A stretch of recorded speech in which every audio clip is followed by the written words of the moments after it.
Folks, my name is Reinhold von Glier. I've been caught, really, researching late period shields for about the past 5 years. It started with a really simple project. It started with this guy right here.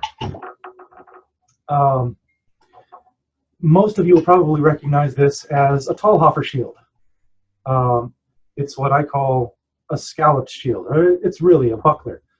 But I started this because I'm a blacksmith and I wanted a shield, but I didn't want a shield that I had to replace every 3 to 5 years. So I thought it said, aha, I'll make a metal shield. And there were, I knew, metal bucklers. So I tried to recreate one. And when I did, I discovered that this little guy had a lot more features built into it than I really expected.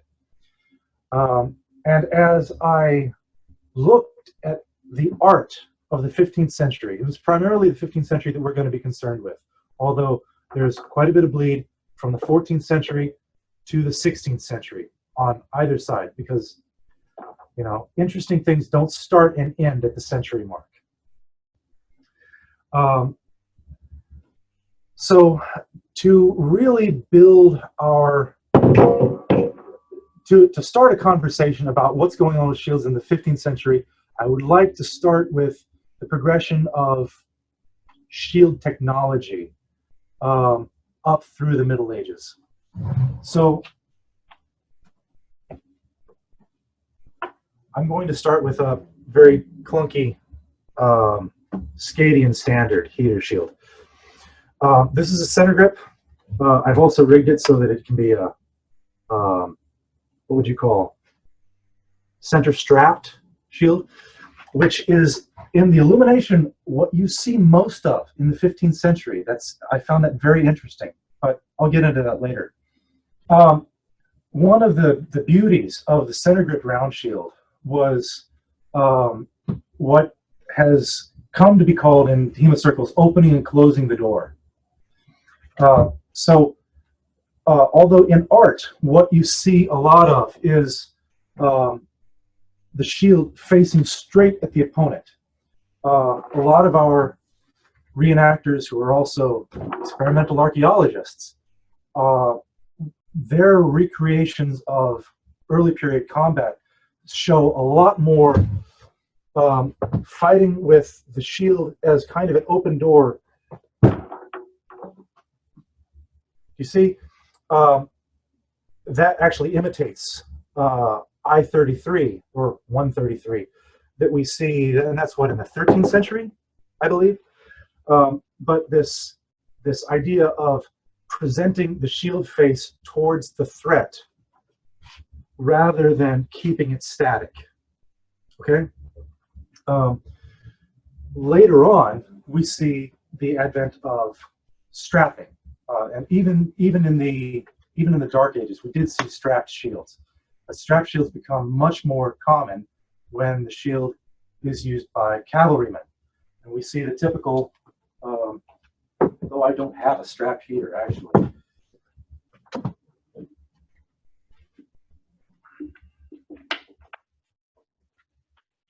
This is about the strapping that you see in the, let's call it the high medieval period. And especially with a heater, that gives us a lot of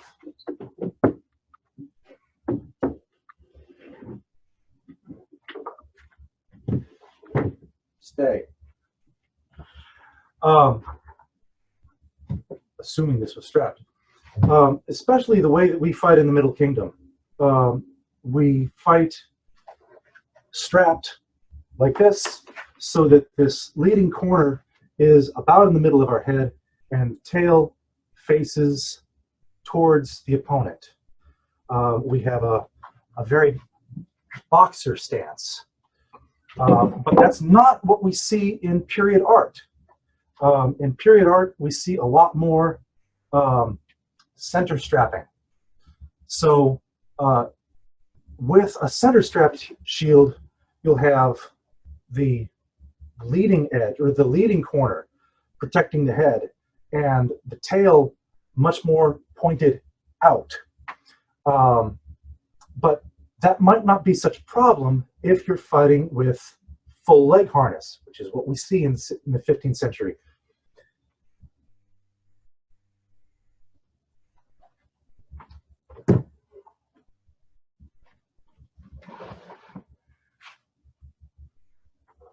At the end of the 14th century, as shields become somewhat superfluous thanks to the advent of plate armor, we see two paths of development. People tried to improve the shield, and they tried to add functionality to the shield. Now, those are two different things. Like if you have a round shield and you want to make a better round shield, what could you do to it? You could add a dome to it so that there are increased glancing surfaces. You could add a rim outside the dome, creating an inside corner that could act to catch blades. You could increase the diameter of the dome. You could put a bipod on it so that you could use it as a steady rest for your crossbow. Or no, excuse me, that would be adding functionality to the shield. What I had been saying was you could improve the shield, and then you can add new tools to the shield. Also, you could add that bipod. You could add spikes to it. You could add a claw to rip your opponent's shield away. And so we see these two paths of development that are intersecting at times and then wildly divergent at others. That's what's going on with shields in the 15th century. People were trying to improve the mousetrap. And we see this explosion of variety in 15th century shields that later eventually peters out because people, probably thanks to the advent of firearms, figured that the game just wasn't worth the candle.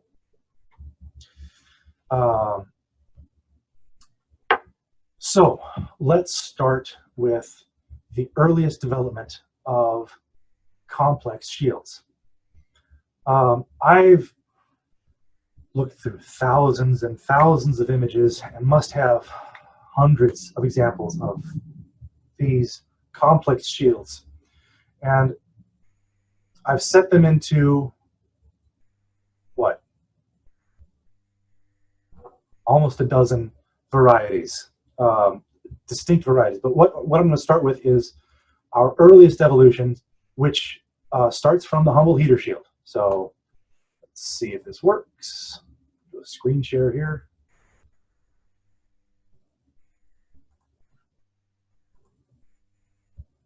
All right. Do we see this fellow? This is in Italy, circa 1410. So this is contemporaneous to Agincourt, the end of the 100 Years' War. And what we see is this. I don't know if you can see my cursor. Can you see my cursor? All right. This cutout, what we commonly call a lance rest. This is the bouche, or the mouth. And initially, it was indeed used as a lance rest. Let me see if I can find, yes, here. Just a second again. Share screen. Here we go. Okay, so you can see that the bouche was indeed used as a lance rest. It steadied the lance, and the shield was regular heater size, or what we expect to be the standard heater size. Still obviously functional in a cavalry role. But shortly thereafter, you see additional changes to the shield to make the shield ever more functional. Let's go here.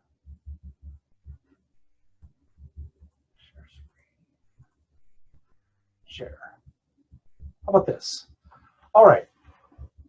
So you can still see that the bouche, or the mouth, is functional as a lance rest still, but we've turned up the front edge and the back edge, or the top and the bottom of the shield. Again, functional in a cavalry role. That would, you know, glance the lance away from your face.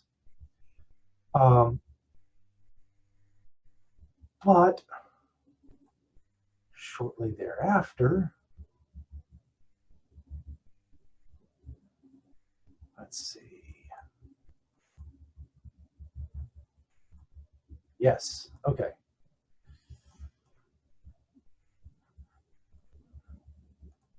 Let's look at these guys.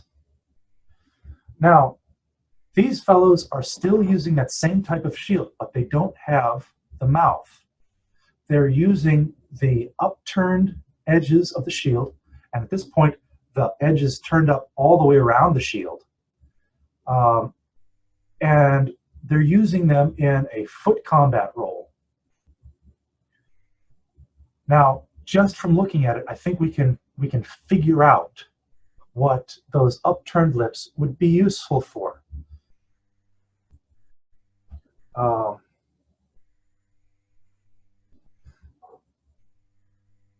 Let's grab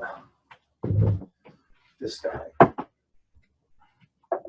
This guy will come much later, but you can see that the shape of the shield is broadly like a C. So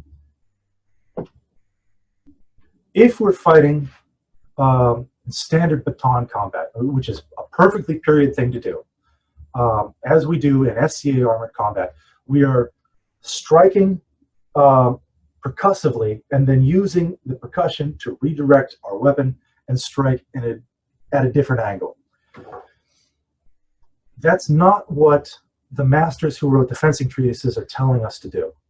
But that is what we have very, very clear depictions that their own baton combat did exactly the same thing.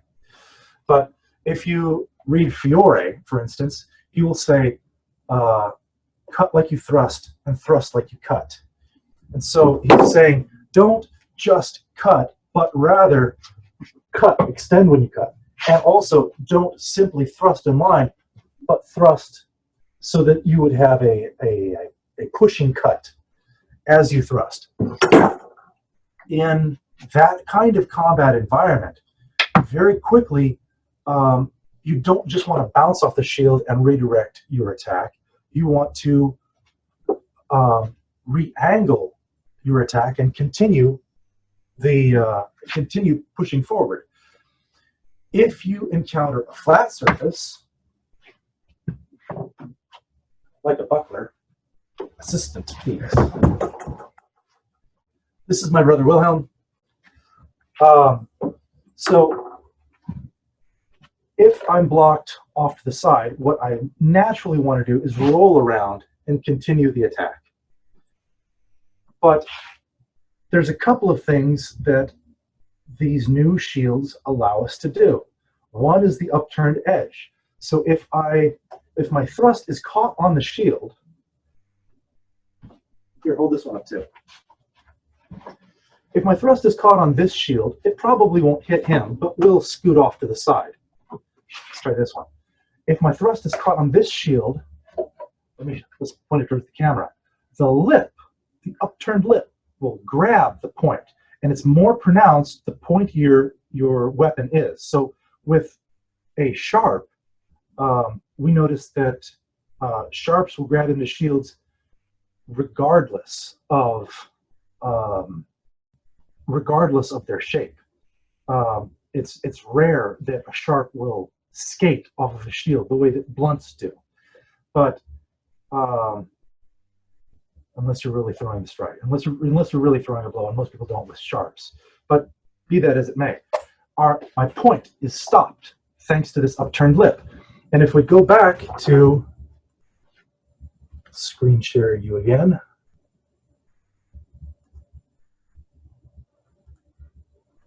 If we go back to these fellows, we can see that the upturned lip on the top and the bottom could very easily perform the function that I just demonstrated.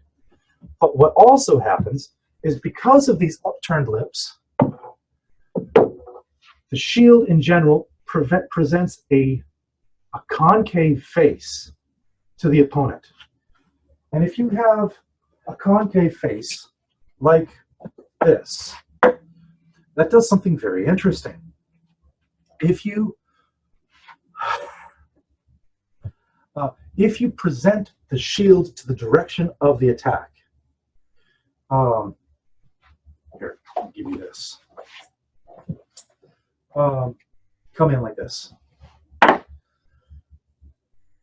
Now he has to withdraw the same direction that he came in and come in from another orientation, rather than skating up or skating down to continue the attack, as you would be inclined to do in, say, for our sports, rapier or cut and thrust. This denies you that opportunity. It's just, you can't do it. It's a C shape. It's a concave shape. Whereas on a flat shield, you can continue the attack up or down, whichever direction is convenient. If it's like this, obviously you'd want to go down. I don't think I have to explain that. But this concavity acts as a blade trap. So your whole shield has become a trapping surface. And I think this realization shaped the whole development of 15th century shields. We see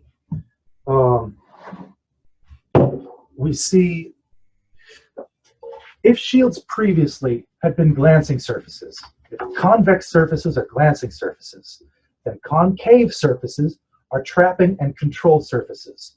Let's go back to my little Talhofer buckler, which is where I started personally. Will you take the rapier? Will you thrust at the shield? Can you believe the control that I have here? It's pretty profound, and it comes from these little scallops. If the blade is caught in one of these scallops, so long as I apply pressure, I now have control of my opponent's weapon. That's pretty useful. Now, that's not a silver bullet. It's obviously, because as soon as I have control, my opponent's obviously going to withdraw the blade and come in for another attack. But because I've interrupted his the flow of his fight, I have between a quarter to a half second of time that I wouldn't have with a different shield. That's not enough to throw a fight, but it is enough to gain advantage. And so the progression of 15th century shields flows in this direction towards increased trapping surfaces, increased control surfaces, and, well, and then offensive surfaces as well. I think we can all see that this spiked umbo or boss wouldn't be pleasant as a knuckle duster. So I think we've covered the early evolutions of the shield well enough. Let's look at where things went from there.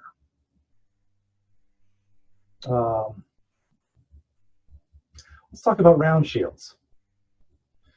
Round shields saw a renaissance in the 15th century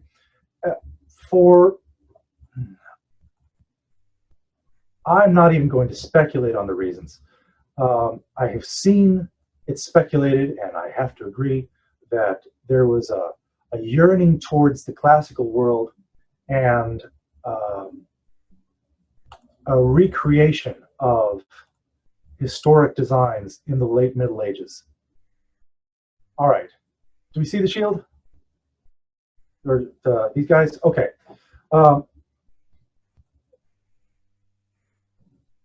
You can see that this round shield is strapped. You can also see from this fellow that it is lightly domed. And more importantly, to my eye, is this rim that appears around the dome. Now, early on, I made myself a domed round shield. I thought, Well, what's a 15th century warboard look like? Domed round shield. I'll make myself one. And it works really nice. It is one continuous lancing surface. But what I didn't realize until probably 2 years after I'd gotten it is that I made it improperly. If you look at my dome, it doesn't really appear on camera very well, but you can see that there is a little lip around it. That lip is very functional. I think I mentioned it earlier on. It acts as a blade trap. And if you give it just a little bit more space, it works so much better than mine does. You can see in historic examples, this is circa 1450, let's say. Obviously, it's St. Michael casting the damned into hell, but he has a extraordinarily domed round shield with a very pronounced lip. And I think, especially for our sports, this size and shape of shield is very compelling. I think you could do an awful lot with a shield of this shape. Maybe 4-inch lip that'll trap any blade that you want it to trap. But we see round shields of all sizes and shapes.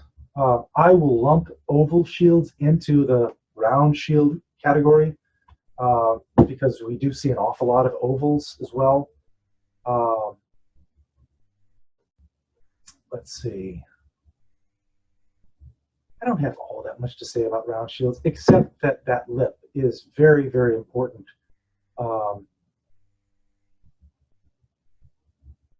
For the functionality of a shield. Now, the dome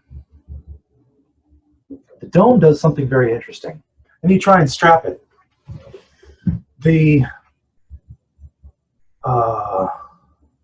Let's say the center of mass of the shield is sitting somewhere right about here. Okay, if you curve the shield, as we do with our heaters typically, the center of mass moves more towards the center of your arm. When the center of mass is more or less where your arm is, the shield becomes much more nimble. If you have a round shield and you want to strap it, putting a dome on does pretty much the same thing. Let's see. Yeah. You can see that the center of mass of the shield is right in my arm. I think in the 15th century, people figured that out and started playing with it. You see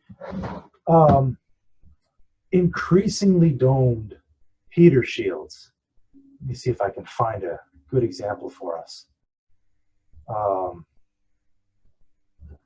Oops, that's the wrong folder. It's this one. No wonder I couldn't find it.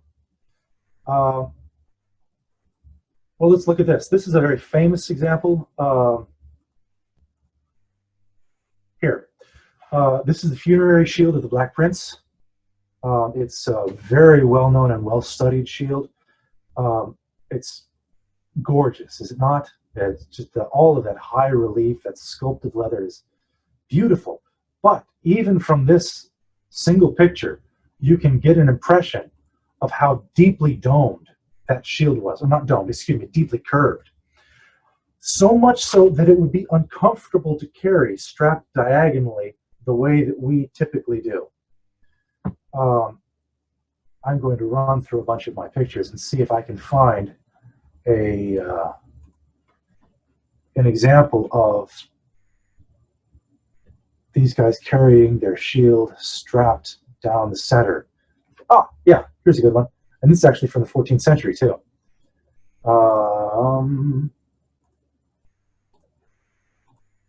Here we go. I don't recall what battle this depicts, but you can clearly see a heater or maybe even teardrop shaped shield strapped down the center with the point facing down, facing towards the enemy, certainly pointed in a potentially offensive direction. And we're going to get into that later too. But what I would really like to show you guys is what they started doing with their heater shields.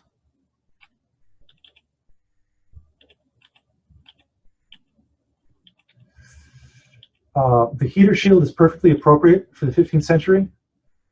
They started using strange heater shapes. In fact, I have a whole folder called oddly shaped heaters. I found it. There it is.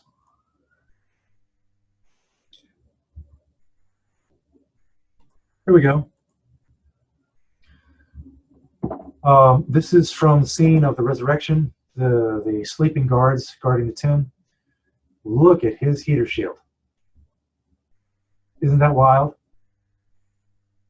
What's happened is they have created an integral shield boss in the shield. They have sculpted the wood of the shield to create an inset for your arm. And we see that several times. Now, how about that? Oops.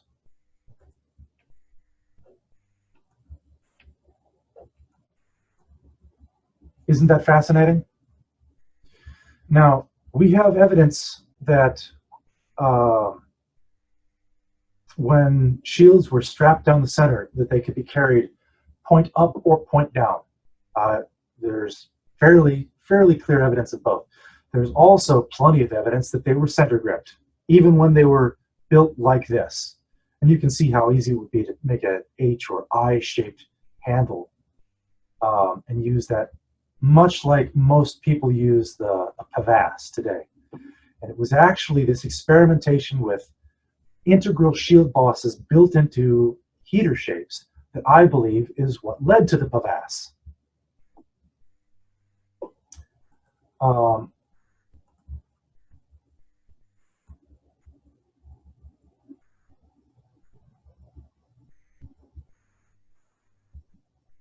Since we were talking about it, let's show you this. This is the back side of a pavasse or pavasse. We've got a T-shaped handle. It's made with rope that's wrapped in leather and glued, so it's fairly stiff. But we've got two handles on it. We've got a center grip handle, and we've got a strap down the center handle. So same shield, soldier had it strapped to use both ways. Now, when this fellow was using it as a strapped down the center, let's say, like this, he was probably in a shield wall, more or less, and he had two rings for an umbo strap to carry it around his shoulder. And we see an awful lot of use of, no, not umbo, what is that? Gauge. We see an awful lot of use of the gauge in the 15th century. The pavasse comes in all shapes and sizes, from the very, very large enough to be carried by multiple men, to the almost buckler, and they were all called pavasse. Don't ask me why, they were. I think of the pavasse as a shield that has an integral shield boss shaped like a channel running down the center of the shield. However, there were shields where that was obviously not the case, and they were still called pavasse. Let me show you this.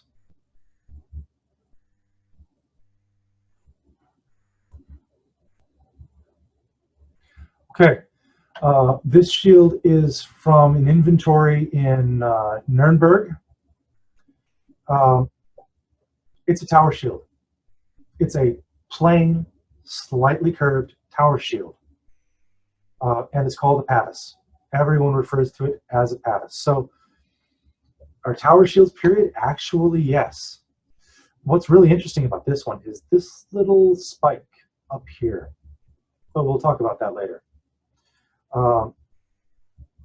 There are dozens of pavises that contain now we started talking about it. We'll just keep talking about it. There's little beaks on pavises like this. Have you seen this? These little horns on these shields? No one can really figure out precisely what they're for. I've seen speculation that they were a weapon rest for crossbows. I think there's decent reason to assume that that might have been the case. But if you look on this one, the bottom of the shield is curved. This was intended for use by an infantryman. It was not intended to be set up and used by a crossbowman. So why did it have a beak? Well, there are a number of fanciful shapes that start appearing in 15th century shields. And as you recreate them, well, some of them begin to reveal their purpose. So that little beak that we just looked at is reasonably similar to this scroll on this shield that I built that we'll talk about later. But will you grab a heater shield? When I built this, I was pondering, what are these? What's this? What's this? Why these fanciful shapes? Well, if we're not fighting with a boxer stance like that we do in the mid-realm, but we're fighting with something that you see in period art. In period art, you see a lot of this, right? Well, if we take that stance,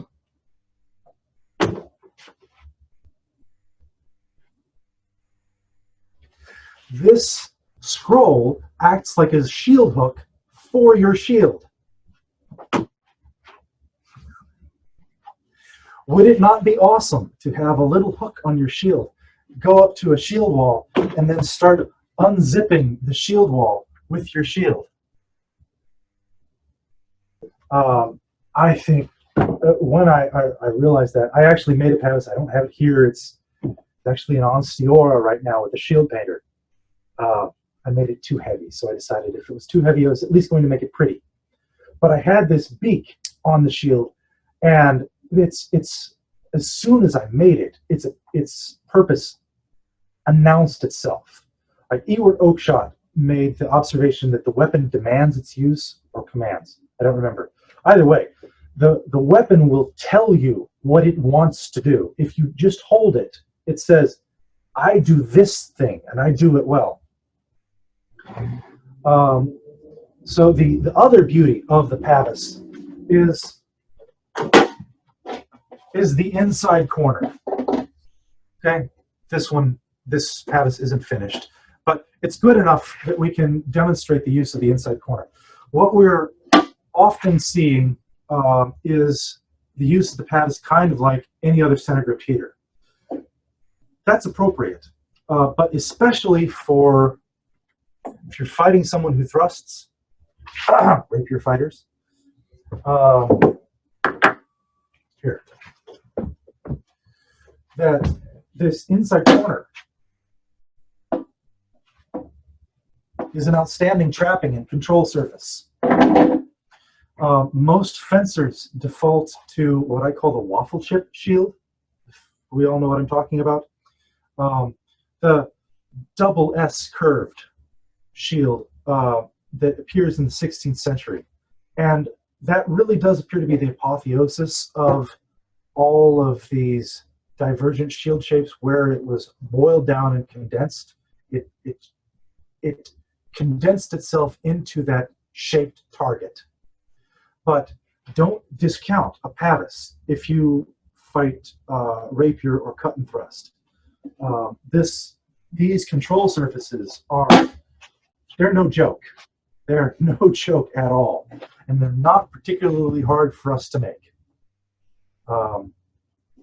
That's another obstacle that we modern people have in recreating these shield shapes. Maybe I should talk about that now. We have plywood. The Romans used plywood. You can do some very interesting things with plywood. You can curve it in basically one dimension. And so it's easy for us to recreate the simple curves of the early medieval period. Early, high, well, even in the late medieval period, they were still dealing with one curve, a curve in one dimension. But that's not what we see in the 15th century. We see curves in 2 dimensions, so we see even recurves, different curve and then recurve, S shapes. Almost impossible for us to recreate in plywood. Well, that's because they weren't using plywood.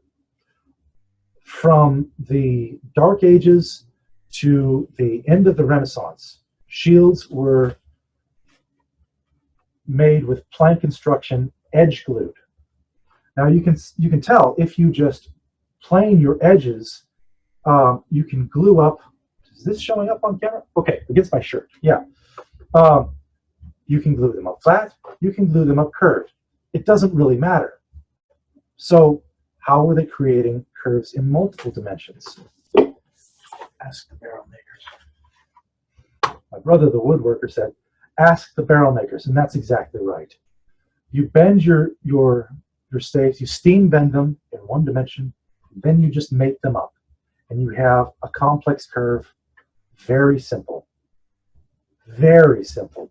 For us, it's like pulling teeth because we never got to this point in the first place. Very vanishingly few reenactors will build shields that they intend to use with edge-glued construction. Somebody might do it for an arts and sciences project. But in order to use, we want something that we can make relatively inexpensively because we're making them ourselves, and with relative ease. Plywood fits the bill for that. These edge-glued shields were surprisingly robust, especially when they're faced with linen and parchment, because that's basically a primitive fiberglass, a reinforcement for this direction.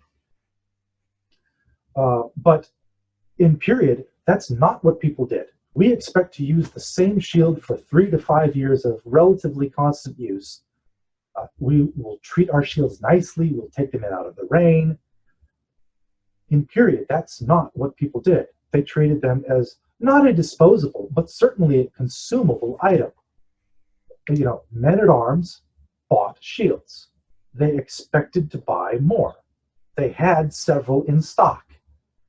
Well, if your shield maker is accustomed to making shields like this, it's no great leap to go from this to this. That's no great. He's right there already. But because we're using plywood, we never got to this in the first place. So our leap to this it's a bigger step for us. It even was for me.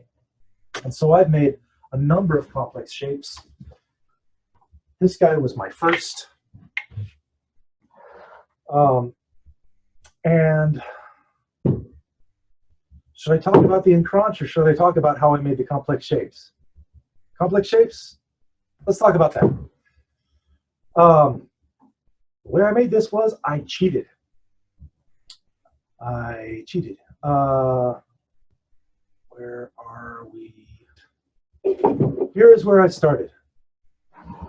I started with the sketch of an encrunch and a bunch of topographical lines. I made a topographical drawing of the shield. Okay? The thing with building a complex shape in my method is you cut 2 blanks and then you cut out your topographical lines, but you don't cut every line, you cut every other line, okay? Because you're gonna glue it up and you're gonna have 100% coverage, I suppose, glue coverage, yes, between the layers. So let's see if, okay, did the image change? Everybody, did the image change? Yes, the image changed. Now? Okay, great. So you cut out 2 blanks, and then you cut on the topographical lines. But you can see that this piece here did not mate with this piece. It mated with this piece. All right? And this piece here does not mate with the one that it's sitting on, but rather the one behind that. All right? Can we see what I've done here? So there's a big glue surface here, and here, and here, because there is this much glue surface, right? So I screwed them together since I knew I was going to be carving it down and filling it in anyway.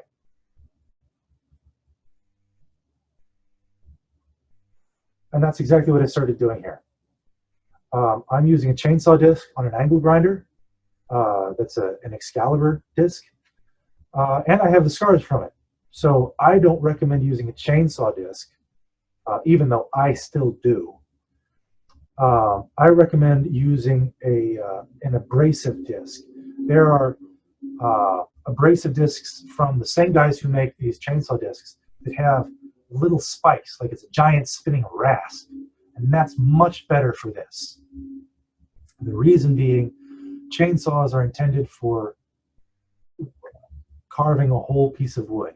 You don't have grain direction changes in a tree, but you do with this stacked laminated plywood. So abrasive discs, rasp discs, are much better than chainsaw discs. But you use the tools you have, and sometimes we suffer for it.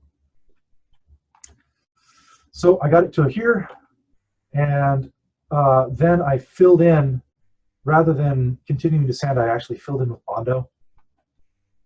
Sorry, it's not period. And then I added a handle. Yeah, here we go. This is all made pretty with body filler. And then I fiberglassed it. Now, I took my cues from the Vitus method. Sir Vitus von Atzinger has a wonderful edgeless shield tutorial on the Armor Archive. He uses canvas and marine grade epoxy. I skipped the canvas and I used normal fiberglass and the normal fiberglass resin too. And it has been a very robust shield. Although I will say that after a couple of years of use, the edges have suffered a bit. And Vitus talks about that even in his edgeless shield tutorial. So if you want something that's bomb-proof, I would go ahead and edge the shield, probably in, I would use rawhide if I was going to do it again. Here's me reinforcing the edges. And I'm also reinforcing the handle on there, the integral handle. And I actually put some color under the fiberglass. And here's my baby, just as it was finished up, all nice and pretty. And here it is now. It still looks nice, but you can see, I think, that the edges have shown some wear. What this shield informed me was the functionality of the Bouche. We have pictures, I'll show them to you in a little bit, of knights using the Bouche much like those old band sliders. Remember the pipes that you would shoot a spear shot through? Well, they were using the Bouche in the same way. And that is not against our rules. So there are images of a knight with actually a Bouche in a pavis. It's a much larger shield, and he's doing exactly that. And I've always thought that it would be a lot of fun to take a 6-foot spear, one of these little shields, out to I think the woods battle would be about the perfect place for this weapon system. But you see shields like this used in single combat with swords. I wondered why. What is this good for? And once again, will you take the heater, please? Yes. Well,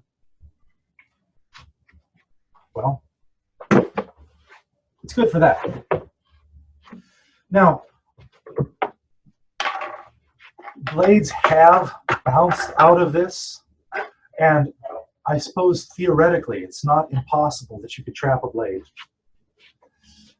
There's no way that you're going to catch one, but it is perfectly possible to find a blade and then seize it. Okay? So once you've already stopped a blade, International Ceiling Scratchers Association, what can I say? Once you've already stopped a blade and you have it in the bind, then you can seize it and manipulate it with the bouche on your shield.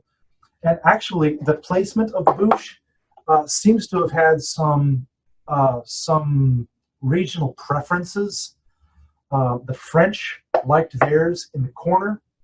I believe the Germans liked theirs oriented up like a hand. And then there was, I don't recall, someone liked theirs sticking out sideways.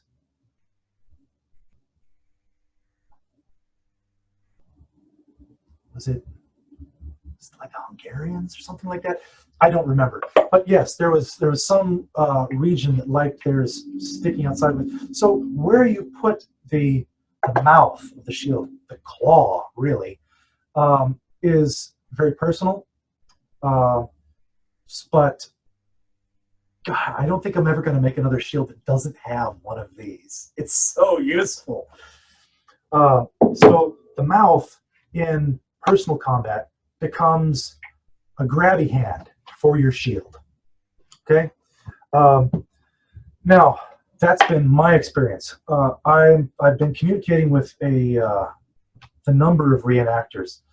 There's a fellow named Arne Coates. He's a reenactor from Europe, and he built another encranche, and he had it stapled to his pauldron. And what he discovered was that he could fight on foot with his visor up, using the bouche as kind of a peep sight. He could just shrug the shield in front of his face and fight with his visor up without any particular fear of getting gagged in the face. I think even in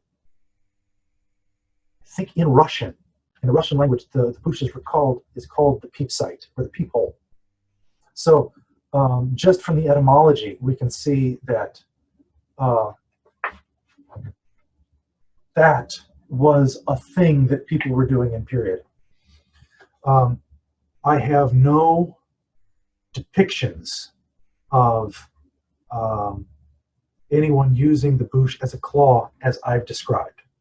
I do have depictions, in fact I'll show you here in a second, of people using it to manipulate their own weapon, but not your opponent's. But if you can do one, you can do the other. Is the iconic 15th century shield. That is what everyone thinks of when they think of shields in the 15th century. But we see a lot of variation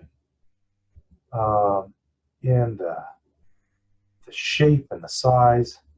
I based mine off of, come on, open. Hey, Reinhold? Yes. Sir Vincenzo said in the chat here, he uploaded a picture for a shield he uses for later questions. And then he said no use of sliders on spears or pikes out here. That might be an issue that's society-wide. And in discussions with our Earl Marshal, we decided that weapon on shield was weapon on shield. And even though it's performing the function of those old sliders, it's still weapon on shield.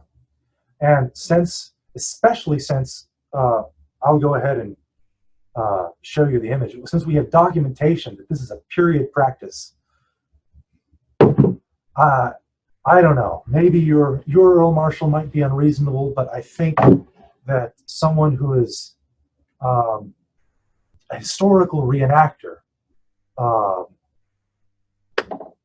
don't know. Here's the history. Here's what I want to do. I want to do this historical thing. Can we do this in our historical martial art? I would find it hard to say no, but I may. Your mileage may vary. I haven't tried it out, so I can't say that I've gotten a lot of mileage out of it. But this is, let's see, share. Okay. I think this is David and Goliath, actually. I think that's what this is depicting. But note the use of the gauge strap. Even though David over here, or maybe it's Goliath beating up some other Israelite, I don't know. Even though he is center gripping the shield, he's got the gauge strap. And Goliath over here is just letting it dangle down to his side.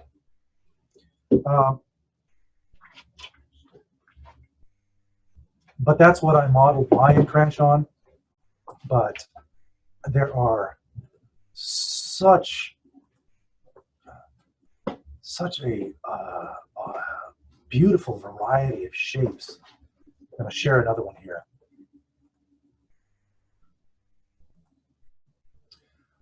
This fellow, this is on the top of a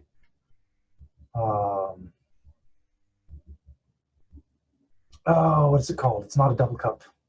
A mazer? Yeah, it's on a mazer. A mazer is it was used as a wedding gift. It's a ceremonial goblet. It's usually constructed out of like a burl wood or a soft stone, and then topped with something decorative. This is one of the wild men of the hills. I believe this example is from Burgundy. I've seen this kind of encranche is kind of like a snow shovel. It really does scoop up any shot that sticks in it. And in those internal flutings, it's like a vacuum cleaner for spear points. It really works well. You can see how it became common practice to staple an encranche to your breastplate and catch lances that were coming at you because it worked so well. This is a German example, and here is an example, one of the earliest that I saw, of these peculiar scrolls that I recreated on a later shield. And I still don't know how these were accomplished. I suspect that they were left thick and carved in. That's just my guess. I don't see how you could do that with steaming. And in fact, I believe that is how encranches were built in general. These flutes were carved in to thicker blanks, rather than attempting to laminate or building them up with gouache. Is that how it's pronounced? Gouache? Building them up with filler, basically. I think that they were carved in to the individual planks. Okay, this is from the Feck book Goliath. We've got two men with sword and spear and shield using encranches as bucklers. And what I'm thinking we're seeing, will you take the rapier, please? Is, yeah, about like this, right here. Yeah, that's about right. Okay, so this concavity gives me the same control that I demonstrated with tall Huffer buckler earlier on in class. And what I found fighting with this personally is that these are very, very sticky shields. And anyone who is engaged in rapier or cut thrust should think about it, because this is nice. Now, I've only taken this out. I have not fought with this in armor, but I have fought against heavy weapons against this. And its stickiness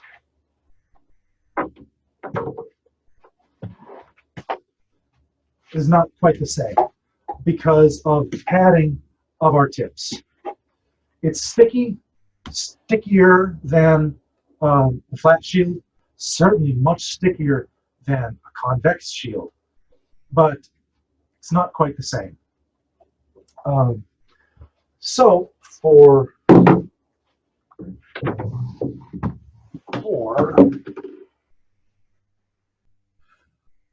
all right, this guy is from 1415. Look at the scallops on that guy. Isn't that fascinating?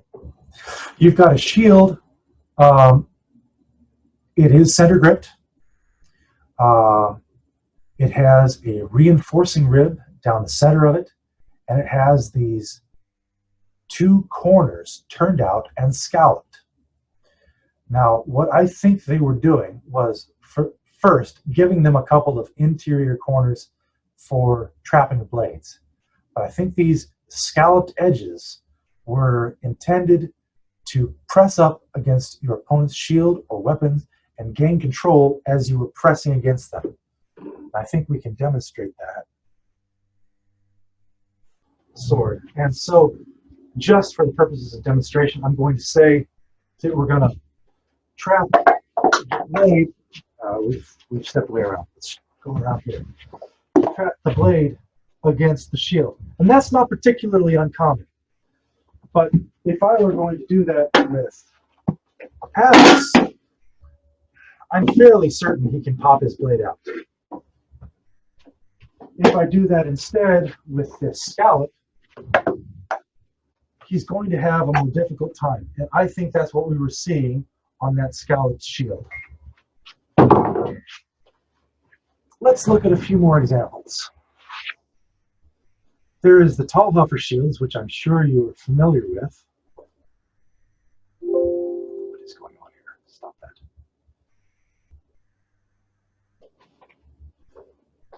But personally, my favorites are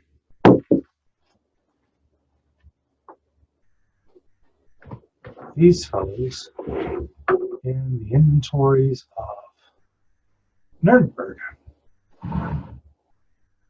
How about that? Isn't that fun?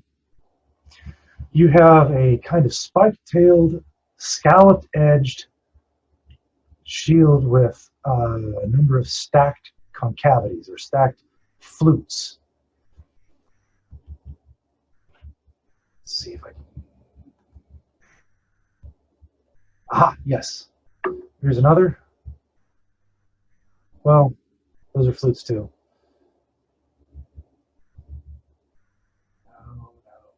Oh, lots of interesting fluting around the edges of this round shield. All right. Isn't this kind of wild? These flutes, if taken to their logical extremes, can be, I don't believe these spikes are offensive. Not at this point. I think what was happening here on this beautiful little buckler that was in the, I don't remember which museum. I'm sorry. I'll have to look up the museum that this is in. But this beautiful little buckler is leather with a lot of ironwork on it. And I think what they were doing, oops, stop that. I think what they were doing was making a, how should we say, a swordbreaker shield. But much like the swordbreaker dagger didn't really break swords. It was really more of a sword catcher dagger. That's what I think this shield was. I think it was a a trapping shield, so that when you caught, just where you're sitting, and where you caught, you could trap against. I can't really do it because my edges are not turned up enough, but you can see kind of. Yeah, here you can see how you've got the very beginnings of a I don't want to say trapping surfaces, but a trapping device, a blade trapping device. And in the SCA, we do have to be conscious of where we, how far we go with blade catching and trapping, because we have rules specifically against that. But especially if we're working in hemo or working on something experimental, I think that's worthy of experimentation. Using these concavities and these edge scallops, they almost act like fingers to catch and manipulate a blade. Something that we talked about was how difficult it is to roll around a concave surface. Now, we were speaking more like how difficult it is to roll around a concave surface like this, but these are also concave surfaces. So, again, from where you're sitting, if you were going to redirect and roll around, these scallops do act like fingers, stopping the blade. Now, that's not to say that you can't withdraw and redirect your attack. You can, but it takes you withdrawing and redirecting your attack, as opposed to continuing one smooth motion. So I think that's what we were looking at with these, let's call them scalloped tower shields. Reinhold? Yes. There's a question in the chat. Are there indications of the types of wood used in the construction? No, at least I don't know that. I've had a number of detailed pictures. Some of them were sent to me directly so that we can see how the shields were constructed. I can see the planks. I can see the leather edging that was stitched on. So when we were doing rawhide edging in the SCA, we're doing it exactly right. It's very clear that that's what's being done. You can see the linen or parchment facing, but I don't have any indication of what woods were used. I'm sorry, I don't. We know linden was used. I believe we know that ash was used, but sorry.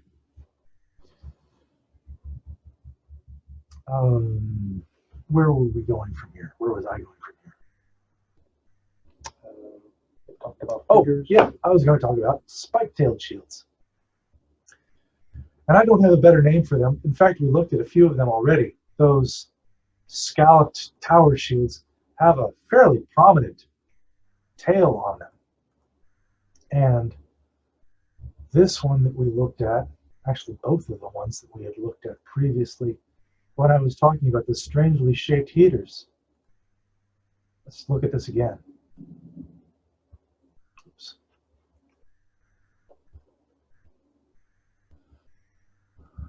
We can look at the integral shield boss. We could also look at this iron shod spike down at the bottom. As I think you saw,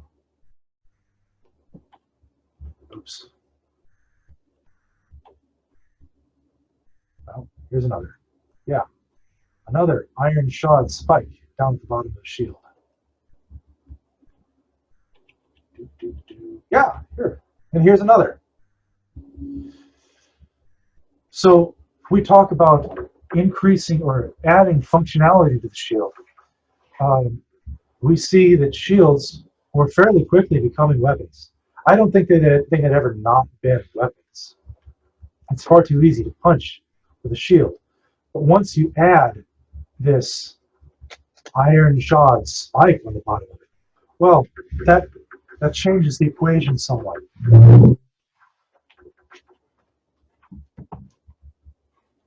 This fellow is built off of the example from the cenotaph of Maximilian. And I'm going to see if I can pull up an example here for you. Yeah, right here.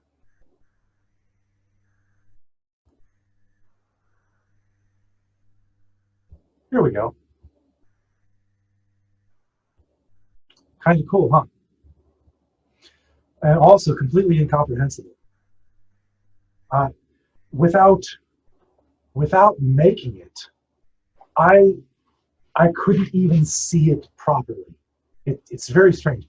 Without understanding its purpose, sometimes you can't even describe or recreate what you're seeing. So I made a quick sketch of a reproduction, pounded out of aluminum, and I realized, oh goodness, all of these scallops, they really do have a function, and that was when well, I'm getting ahead of myself. Are any of you familiar with the English numbered cuts system? In English saber, this is cut number 1, cut number 2, cut number 3, cut number 4, 5, and 6. It was a way of describing the way that a fight would flow.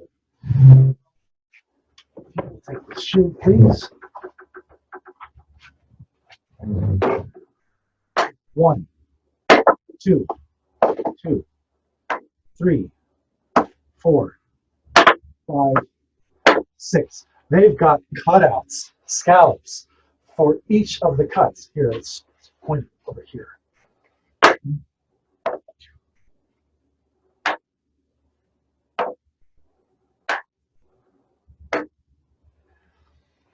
I don't know that actually did them a lot of good, but I think that is what the designer of that shield was going for. What he was also going for was this scroll, this shield hook that we've talked about. And finally, what I think he was going for was this. Putting this spike, even a wooden spike, on the bottom of your shield is a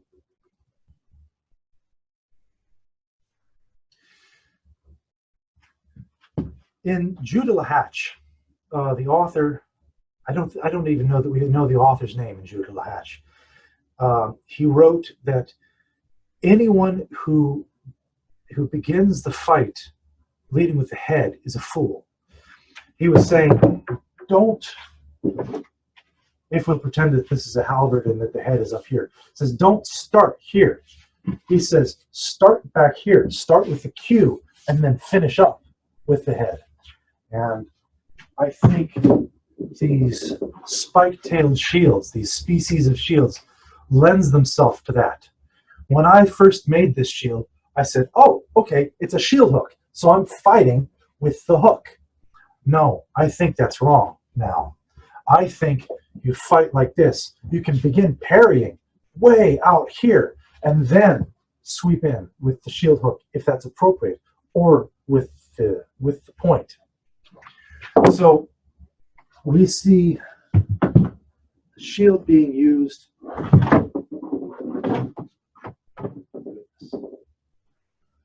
as a weapon. We see it being used as a claw. We see it being used as a trapping surface.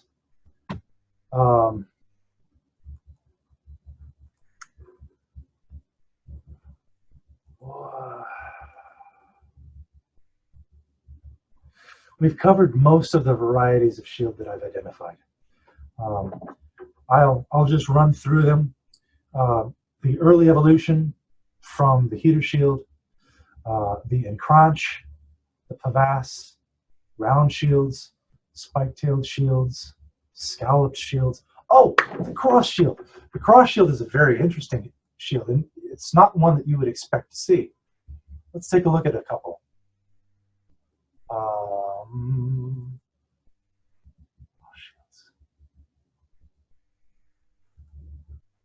Now, this one doesn't look particularly like a cross.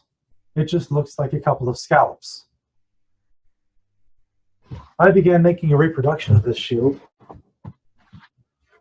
this fellow, but I abandoned it because as shiny as that shield was, I came to believe that it wasn't made of metal. And that's what this is. Maybe one day I'll finish it up for the novelty of it. But I thought that that was a one of strange 16th century fantasy shield. No, it was not. And in fact, that's a trap that far too many historians fall into. They'll see something that they don't understand, and they say that that was the artist's embellishment, and they will dismiss it. No. Be very, very cautious of that. Trust the art. Be skeptical, but trust the art. Don't blithely dismiss our primary sources, because that's what the art is. They are primary sources. There's far more legitimacy in the art than there is in any number of our words. Okay, now I think you can see why I began to call this the cross-shaped variety. These shields did not appear to have any integral shield boss. I don't see much evidence of bosses, although there is. But what you do see is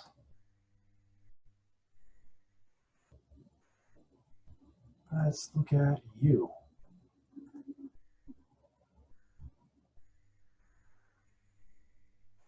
Not that.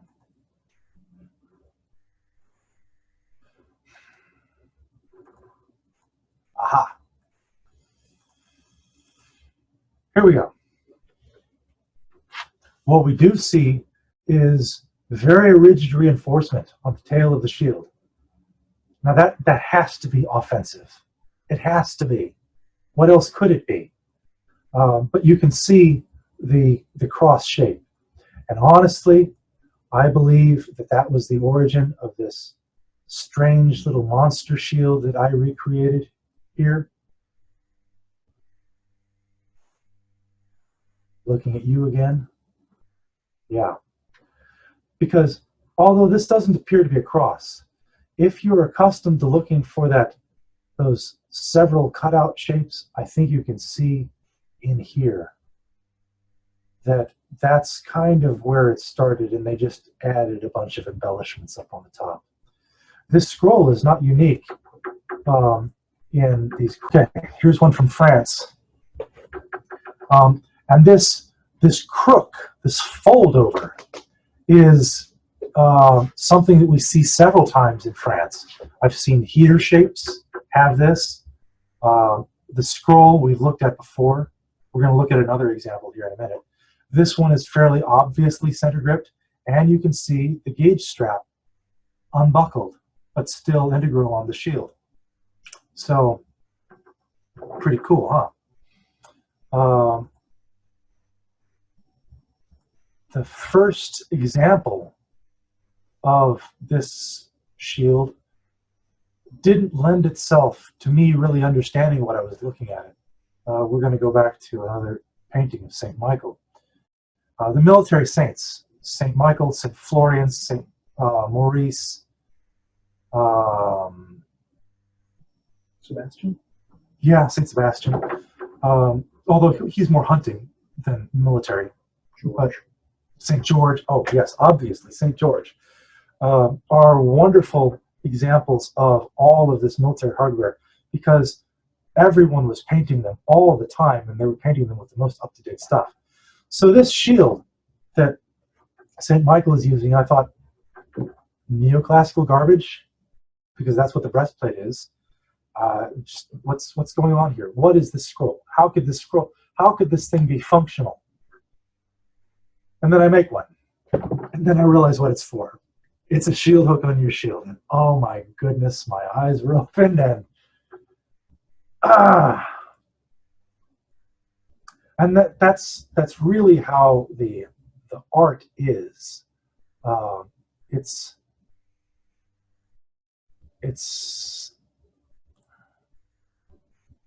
we'll look at another one.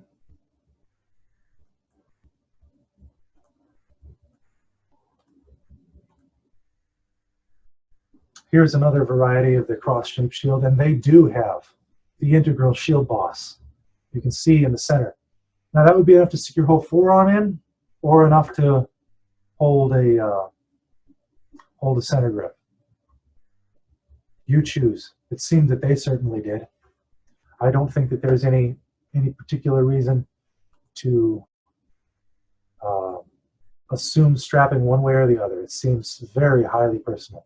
I was asked, do we see these all over Europe? No. No, we don't. There are a couple of places in Europe that were very conspicuously not playing this game. One of them was England. As much as we like the English, because we speak English, we enjoy reenacting the English. They whooped up in the 100 Years' War. It's fun to be English. But what the English were doing at the time that all the rest of Europe was experimenting with these fascinating shield shapes, they were stubbornly using heaters. All through the 15th century, on monumental effigies, we see heaters, heaters, nothing but heaters. England at the time must have been considered painfully old-fashioned, even regressive, that they were stubbornly hanging on to these heaters. Now they got small. They got very small indeed. Like you see effigies with heater shields not much larger than this. So it's not that they weren't cognizant of the, let's say, the evolution of combat, but they simply had no particular interest of playing the game of these better mousetraps. And the other place that did not participate in these particular shield shapes, the cross-shaped shields I see in Italy and Germany and France. That's it. But the other country or area of Europe that was not participating was Spain, because Spain had its own peculiar shield, and that is the adarga. Let's take a look at a few. The adarga is identified by having a center crease and a heart-shaped top. This fellow has an adarga. Let's look at a few more. Oops. No, stop that.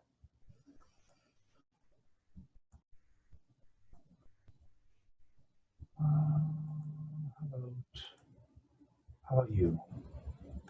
Yes, you.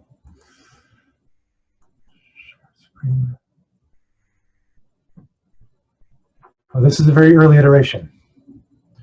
You can see the heart shape appearing, and obviously this is not a 15th century depiction. This is early 14th century. This is like 1430. It's really before the 100 Years' War really got going. It's really before the development or wide adoption of plate armor. But you can see this heart-shaped top keep going, and then it was coupled with the round bottom. Now, round bottom heaters were common in both Spain and Italy.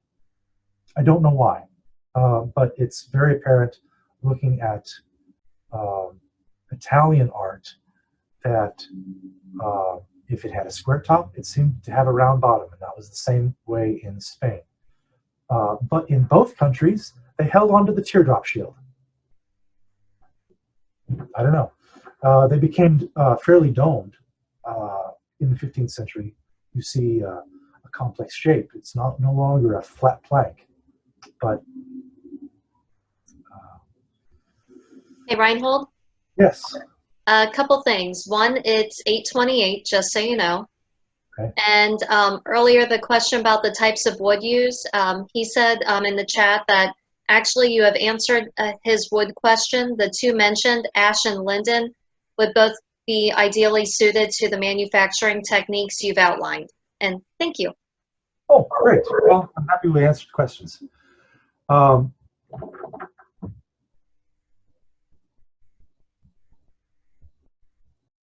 something just slipped my mind. Oh, I was going to talk about face shields. But talking about paying attention to the art and trusting the art, there are a number of artistic cues in medieval art that are used to refer to antiquity. Like if you're looking at armor, you will occasionally see a spiral shape or a snail shell shape on helmets and pauldrons and sometimes shields. This was believed to refer to as or to reference the snail of time. And so you will often see historians with an art background say that if you see these historical cues, then the art cannot be trusted. Now, I'm okay with saying the art cannot be trusted, but that is very quickly built on or expanded to say that the art should be dismissed as a historical source. And that, I say, is that's crossing the line. I do not hold with that. There were these historical references to antiquity were they're referred to as al antiqua or al antica, and they do exist. They are like the petrages from the Roman uniform. If you see them on the shoulder or on the skirt, often the folds will be depicted to reference petrages. But you can't say that those things were never built in history, because we have the very examples of neoclassical armors. People in history saw the. It's not just the artists who are saying, oh, that's what people looked like in Rome, and that's it. No. A statesman might say, I am going to revive the glories of Rome, and then purposely deck themselves in those historical signifiers or cues of Romanness to make himself look like the return of Alexander the Great, the return of Julius Caesar. It could become a political statement. So just because something was old-fashioned or known to be a depiction of something old-fashioned is not any reason to say that the art should be dismissed. And I say this because there is this whole family of strange shields, these grotesques, these face shields. And we'll look at a couple of them. That's David and Goliath. It would be very easy to say, if all we had was this depiction of David and Goliath, that shield was a bit of nonsense, some fantastical al antiqua. But that is not all that we have. We have this face shield. That's Jason and the Golden Sheep. I don't recall who this is, but you can see a face fairly clearly here and here. But this doesn't look like David and Goliath, does it? It isn't. And here. But this is the crucifixion. So, and here. And here. And here. And here. So, I must have probably 30. I'm not going to make you look at all of these pictures. It was a fairly common motif. But now, if it's impossible to build these shapes, well, then it's impossible. And it's an artistic innovation.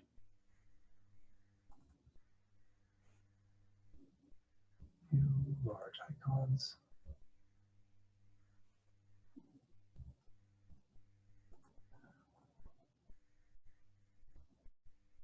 thing is, it's not impossible. It's not impossible at all. This shield was built by a gentleman, I hope I can call him a friend, named William Baskerville, who has been experimenting with constructing 15th century shield shapes and really dove into recreating these, I will say, much misunderstood shapes. I believe that they were sculpted probably out of leather and gesso. I think they probably were. Now, some of them, we have depictions that are very obviously painted on a flat surface. No harm, no foul. But sculpting three-dimensional shapes is not impossible. It's not impossible at all. Remember that that funerary shield of the Black Prince? How highly relieved the sculpture was on that? We've got another 100 years to begin sculpting these beautiful, fantastical faces on shields. I think it was truly done. I think I have just about talked myself out. Oh, the French fold! I forgot about the French fold. It's just another banana shield. Don't worry about it. If anybody has questions, I would love to field them. Let's go ahead and turn your mics on if you've got anything.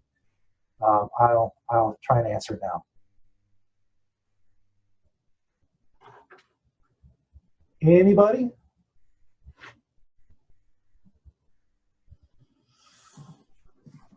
I have a question. Sure, shoot. Who's your fiberglass construction for heavy fighting as well as rapier? Yes, absolutely. Sure. Yeah. The only difference that I have made is I've built the shields a little bit thicker. This one I have right here is about between 3/8 and a ½ inch thick. I built another shield, the French fold. Sir Gebhard has been playing with that shield. The takeaway is, think of it in cranch, but fold it even more sharply and make the I call it the fold because it looks like a draped piece of linen. It has a very sharp crease and it's folded up the side, and it presents two very, very defined C shapes to your opponent. So if you look at the encranch, this is still mostly flat, but you can see it kind of has a little bit of a plow shape. Now, if you doubled that, if you made it more like that, then what you could do with your opponent is present a closed, a C shape to your opponent. And if you are in a cut and thrust environment where you're attempting to extend with your cuts or extend with your thrusts, then you've got this great big wall of an area of denial. You know, you talk about cones of defense. Well, these concave shapes act as cones of denial. Not cones. They're not a cone at all. There's crescents of denial. Yeah, and that's what the French fold seems to be. They were also often strapped on the shoulder with a gauge strap so that you could use a two-handed weapon. So that if an attack was coming in, you just turn your shield or your shoulder one way or the other. But yes, they are absolutely for heavy also. So I made Sir Gebhard a shield that is probably too thick. But it's about 5/8, and it's bomb-proof. I mean, I'm fairly confident that you could roll a truck over it and it wouldn't crack the shield. So especially if these shields are so robust this way and even this way, but the edges, if you're going to make an edgeless shield, that's not robust. So if you're going to use the shield for heavy, I would go ahead and edge it. I really would. I would put some rawhide edging on it, and at that point, I think it is bomb-proof. I think it's almost an immortal shield. Like, there is no way you're going to crack the glue seams apart on this. You're just not. I have a question about that shield too. If you edge it in rawhide like you suggested for heavy armored combat, is there a precedent for that historically as well? Absolutely. Yes, absolutely. In fact, we can, let me see if I can find a picture for you. We have pictures where it's patently obvious that was how those shields were constructed. I've got one somewhere where it's edge on. Take a look at that. You can see the stitching. Oh yeah, All the definitely. way around the corner. And this is very clearly a separate piece. Now, I don't know that it's rawhide. Might be leather. It's obviously a leather of some kind.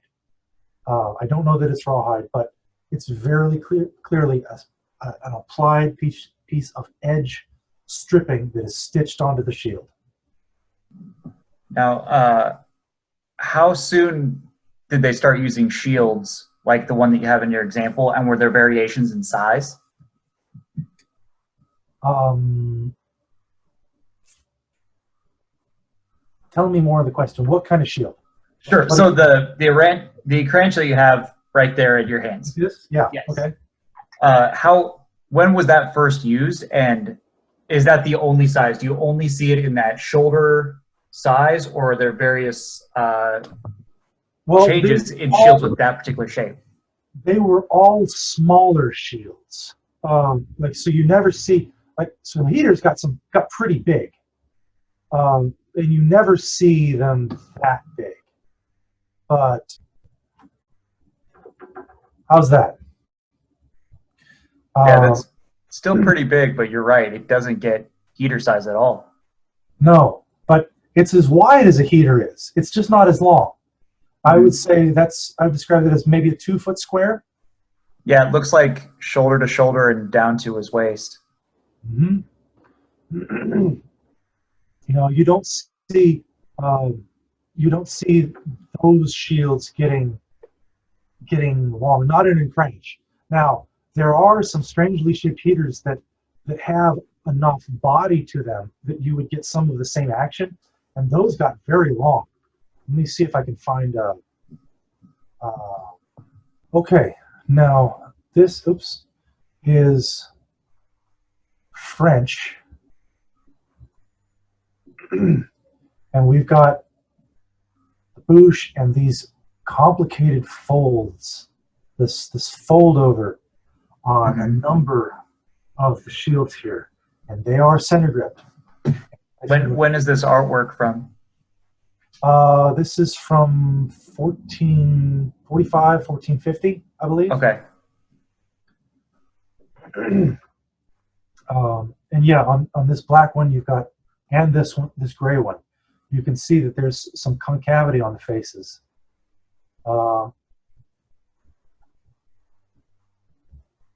Yeah. Okay. So they were playing with a lot of shapes, and like in Spain, the kite shield made a comeback. The kite shield, it did. So I think you have a lot of justification for making almost any shield shape that you wanted. The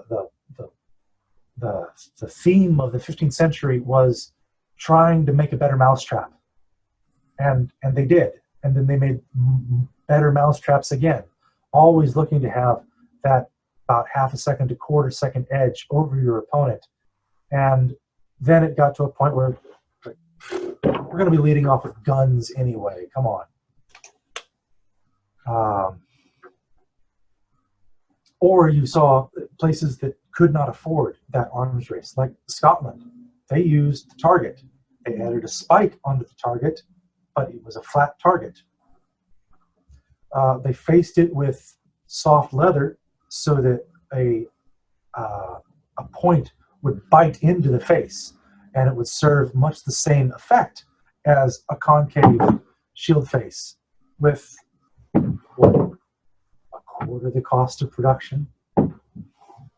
So in poorer areas of Europe, they were not participating in this better mousetrap race.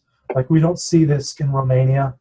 We see the Bouche, the mouth, in Hungary, but we don't see any of these concavities. In Poland, you do see the Bouche, but they made this giant wing on the back of their shield, which seems fairly obvious that they were protecting from headshots. The winged shields of the hussars. They didn't. Now, they never experimented with concavity either. Concavity seems to be a Central European experiment, Western Central European experiment. You see it as far down as, like, I've seen Serbian examples, but I don't know why. I didn't think they were particularly prosperous at the time, but there you have it. Maybe. Oh, the small red shield is lighter by, I don't know, quarter pound maybe. It has a larger face and is notably lighter. The difference, as much as a half pound, maybe as much as a half pound. Yeah. The difference between a light sword and a stout sword, I would say. Of course, this one has gotten beat up over the course of 2 years, and this one is like new. So there is a difference in robustness.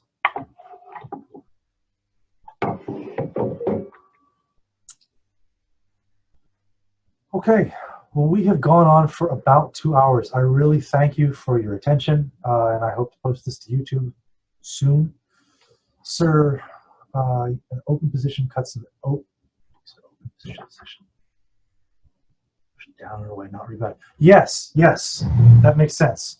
So the gentleman from the west, sir. So I take it you're fighting in kind of the boxer's position as well, and shots that are coming into the center line are bumping off of these scallops and shooting to the outside. That's, yeah, that makes sense. I hadn't thought about that. That's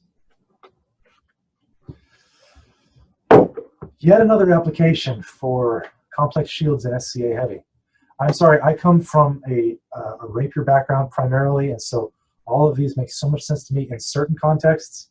And although I am an authorized heavy fighter, that's not where my head is. So I see things that are very obviously of use on the heavy field. I'm like, aha, here. But some things are going to occur to you that just have not occurred to me. But that about wraps it up. Once again, thank you very much. I really appreciate your attention, and I hope this was of use. Have a nice night, folks.